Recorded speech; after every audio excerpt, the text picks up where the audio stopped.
What is hate speech? Common sense will tell you that hate speech is a verbal expression of hatred. The vulgarity you see in movies is often in scenes where hatred, anger, and rebellion are at the heart of the action. Vulgar hate speech is often a prelude to violence in movies and in life. It's like a virus. Vulgarity spewed by one person often leads to a vulgar spew in response. Vulgarity is not just a problem in the ghetto. Look at the White House. Richard Nixon's famous Watergate tapes were laced with vulgarity directed at his enemies. Look at the American family. In the very worst instances of physical child abuse, there's a high probability it was preceded with vulgarity. We don't need millions of dollars worth of scientific studies on how vulgarity precedes violence. We know what they'd show. It's common sense. Clearly, Hollywood is promoting hate speech in movies and increasingly on television. It's intentional, but it's against their own best interests. Box office results show that vulgarity is actually bad for business. R-rated movies average far less income than G, PG, and PG-13.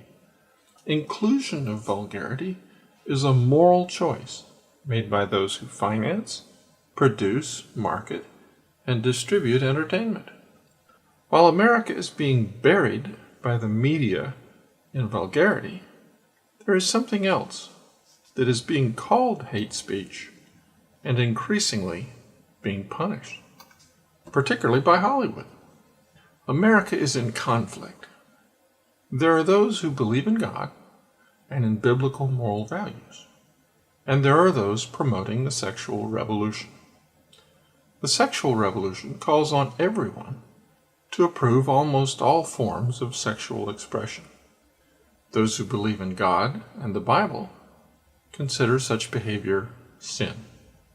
Those promoting the sexual revolution consider it hate speech to be called sinful. To satisfy the sexual revolutionaries, those who believe in God would have to reject God's law.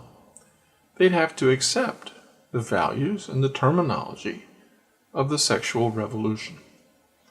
Most American public schools now teach using terms more friendly to the sexual revolution. Christians learn from the Bible that all mankind is born with a sinful nature, selfish, envious, rebellious, and lustful. They believe children need to be taught to behave in a civilized fashion for their benefit and the benefit of society. Christians want to raise their children to be kind, generous, respectful, and to reserve sex for marriage. Those who promote Judeo-Christian values sometimes get called bigots, hate-mongers, and homophobes. This is the sexual revolutionaries' way of calling Christians sinners. In their eyes, to be critical of sex outside of marriage is the ultimate sin of intolerance. Jesus taught his followers to hate sin, bad behavior, while loving sinners, those who engage in that behavior. His goal is to save people from their sinful nature. It's not hatred that calls for higher moral standards. It's wisdom. It's common sense.